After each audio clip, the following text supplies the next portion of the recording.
안녕하세요. 안녕하세요.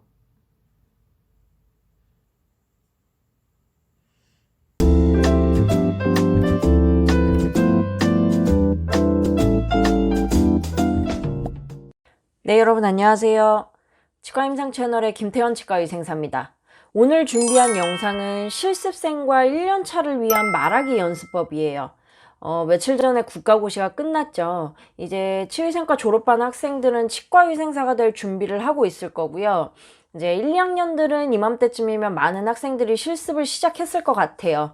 이제 학교마다 실습을 나가는 학년이 조금씩 차이가 있기는 하는 것 같은데 보통은 2학년들이 실습을 나가는 시기죠.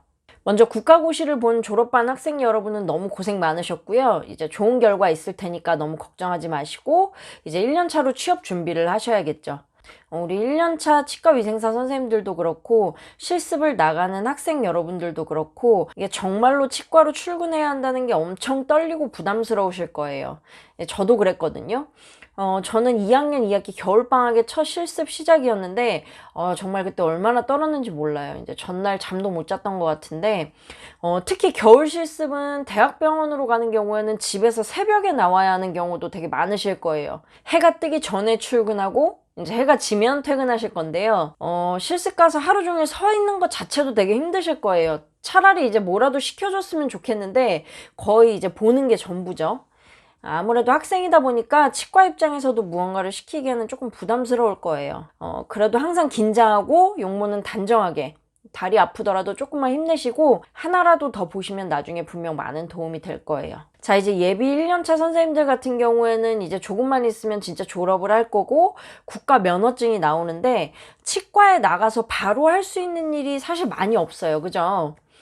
배운 건 많이 배운 것 같은데 당장 본을 뜰 줄도 모르고 어시스트 하기에도 바쁠 거예요, 아마. 뭐 기술적인 건 그렇다 쳐도 사실 환자 대하는 게 정말 많이 힘들 거거든요.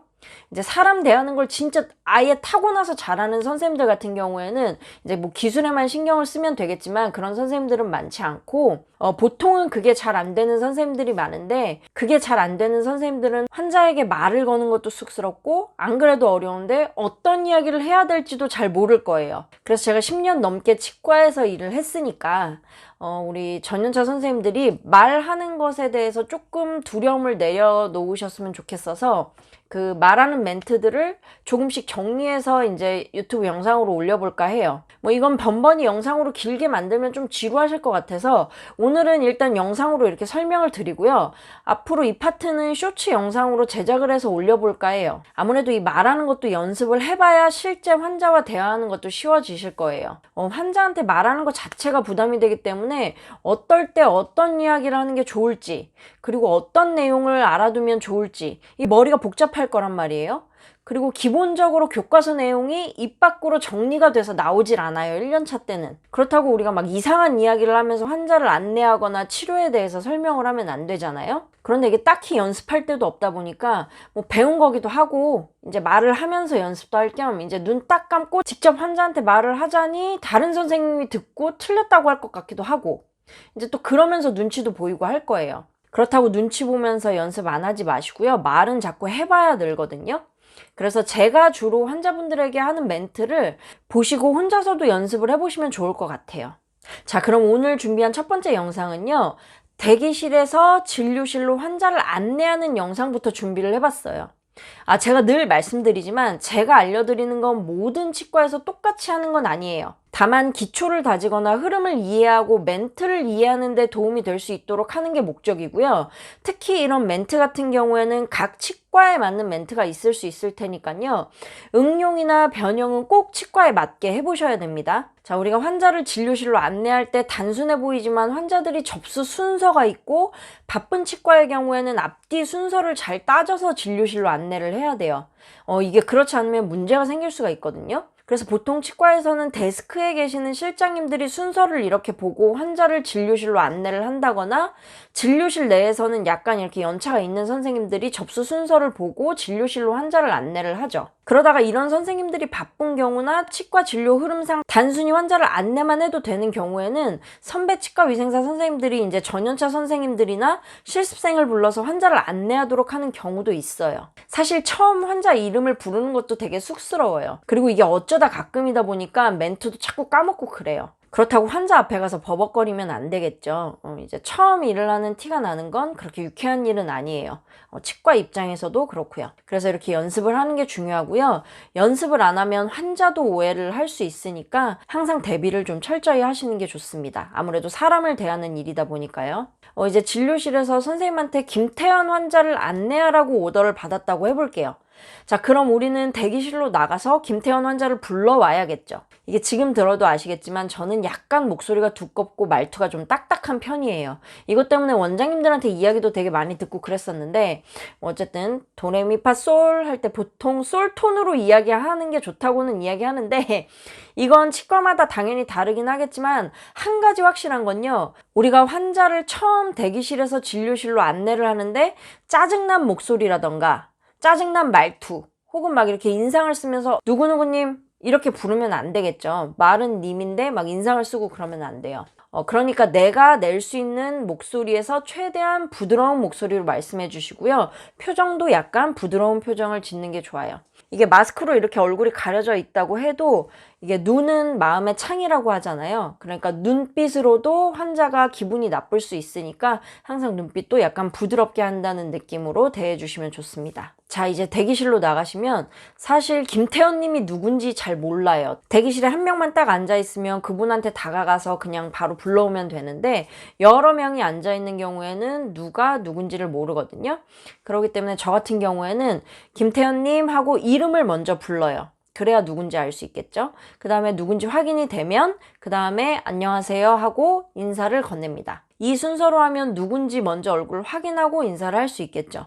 환자 얼굴을 알면 인사를 하면서 다가갈 수 있겠지만 그럴 정신이 없을 거예요. 그럼 먼저 이름을 부르고 얼굴을 확인한 다음에 인사를 하는 거예요. 그리고 우리의 목적인 진료실 안내, 진료실로 안내해드리겠습니다 하고 같이 가시면 돼요. 이때 지금 같은 겨울이면 겉옷을 받아주는 치과도 있고요. 옷 보관 장소로 환자를 아예 직접 안내해주는 경우도 있거든요. 어쨌든 겉옷이 있는 경우에는 겉옷을 먼저 해결하고 자리로 안내를 이어서 해야겠죠. 겉옷을 받아주던 장소를 안내해주고 다시 자리로 안내해주던 우리가 먼저 진료실 체어 앞으로 가면 안내가 조금 자연스럽긴 한데요.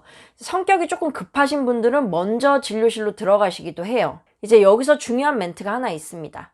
우리가 진료실에 들어가면 체어가 이렇게 쭉 늘어서 있죠. 이때 환자에게 첫 번째 의자에 앉으세요, 두 번째 의자에 앉으세요 이렇게 환자에게 설명을 하기도 하고요. 위치를 손으로 가리키면서 안내를 하기도 해요. 이때 보통 환자분들이 웬만큼 자리를 잘 찾기는 해요. 안내하는 쪽으로 잘 가시는데 그 다음 문제가 하나 발생하는 경우가 있어요. 바로 원장님 의자에 앉는 경우인데요. 생각해보면 진료실에 의자가 상당히 많아요. 이제 원장님 스툴도 있고 어시스트 스툴도 있고 진료실 체어도 있고 우리가 생각하기엔 당연히 진료실 체어에 앉는 게 당연하지만 그 치과에 처음 오는 환자들은 그렇지 않은 경우도 있어요. 그래서 안쪽 의자에 앉으라고만 설명을 드리면 원장님 의자에 앉아 계시는 환자분들이 종종 계시거든요. 그럼 이제 다시 가서 자리를 안내해 드려야 돼요. 이건 제가 실제로 있었던 일인데요. 한 선생님께서 환자분을 진료실에 앉으라고만 하고 본인 일을 이제 보러 간 거예요. 그 환자는 진료실에 앉아 있었고 그 선생님도 당연히 환자를 진료실로 안내했으니까 잘 앉았겠거니 하고 원장님을 불렀겠죠. 그런데 원장님이 오실 때까지 그 환자는 원장님 수툴에 앉아 있었어요. 그래서 원장님이 오셔서 옷도 받아주고 다시 자리에도 안내해주고 그 다음에야 이제 체어에 앉힐 수 있었어요. 이게 별거 아닌 것 같아도 환자가 많이 밀려 있거나 한 경우에는요. 원장님이 이렇게 안내를 하고 있거나 하면 또 다른 진료가 밀릴 수도 있고요. 일단 환자분께서 굉장히 민망해 하세요. 아니면은 정말 짜증내는 환자분도 계시고요. 아니 그렇겠죠. 앉으라고 해서 앉았는데 이상한 데 앉았으니까 다시 옮겨야 되고 뭐 그렇잖아요. 우리가 이제 식당에서 자리 옮기는 것도 은근히 귀찮잖아요. 이게 같지는 않을 수는 있지만 어쨌든 우리가 진료실로 환자를 안내할 때는 명확하게 자리를 안내를 해야 돼요. 그래서 저 같은 경우에는 환자를 진료실로 안내하면서 마지막에 안쪽 긴 의자에 앉으시라고 말을 합니다. 이렇게 말하면 환자가 앉는 체어가 진료실 내에서 가장 기니까 당연히 진료실 체어에 앉으시겠죠. 이게 아주 작은 차이인데 원장님 스툴에 누군가가 앉는 경우가 조금 많이 줄어들어요. 우리는 매일 출근을 하는 곳이고 익숙하기 때문에 당연하다고 느낄 수는 있는데요. 환자는 긴장을 하고 우리 치과가 처음이면 더 긴장을 할 수 있기 때문에 우리의 말 한마디가 환자의 긴장을 조금 완화시킬 수 있으면 좋겠죠. 제가 예전 영상에도 말씀드렸던 것 같은데 우리 일은 머리로 생각하는 걸 손으로 행하기도 하고 말로 환자를 설득시키기도 하고요. 불편한 점을 이해하고 해소해야 하는 위치에 있어요. 환자와 대화를 많이 해야 하는 위치에 있거든요. 그래서 이런 대화를 할 때도 머리에 있는 생각을 행동으로 옮기기 위해서 혹은 입 밖으로 대화를 하기 위해서 많은 연습과 공부가 필요하니까 환자를 보기 이전에 스스로 공부하고 연습하면 더 빠른 시간 안에 내 생각을 전할 수 있게 되겠죠. 그러니까 이제 제 채널에 오셔서 쇼츠로 멘트 연습을 하셔도 좋고요. 그 멘트를 만들 때 왜 그렇게 해야 하는지도 설명이 필요한 부분이 있다면 이렇게 영상으로 제작을 또 따로 해보도록 하겠습니다. 제가 그동안 연말이라 일이 밀려가지고 영상 업로드가 조금 늦었는데요. 여러 가지 기획을 해서 이제 밀리지 않도록 올릴 예정이니까 함께 보고 정보를 나누면서 앞으로 나아가는 치과위생사가 되셨으면 좋겠습니다. 지금까지 치과임상 채널의 김태현 치과위생사였습니다. 시청해주셔서 감사합니다. 오늘 영상은 쇼츠로 하나 더 올라갈 거예요.